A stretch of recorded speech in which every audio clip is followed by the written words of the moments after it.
And yeah, that's basically it on the soil aggregate section. So, in my opinion, soil media or soil and growing media compaction, I should say, is one of the most overlooked factors affecting our plant health and productivity. It's truly a silent killer in the grow room. When you're Whether you're growing in the ground in raised beds or you're in a controlled environment using a soilless substrate, compaction is going to dramatically affect how air, water, and nutrients are going to be flowing. So, tonight we're going to start by defining what soil compaction is and exploring how it occurs both naturally and as a result of human activity. So, at its core, compaction is the process of these soil particles or the particulate that make up your media being pressed together.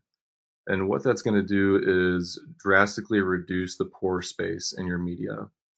And again, these pores are crucial because that is how water and air flow through the media, and it also is a space for your roots to grow. So, whenever it's compacted, your soil becomes dense, makes it really hard for roots to grow. It ultimately it is just bad for the whole process of growing plants. The more compact that it is, um, and again, it's not always the result of human activity, as you see here on the left-hand side.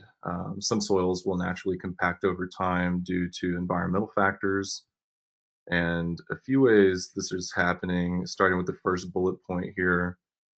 So when soil becomes saturated with heavy rainfall, water is going to fill those pore spaces, and those pore spaces are between the soil aggregates that we just learned about.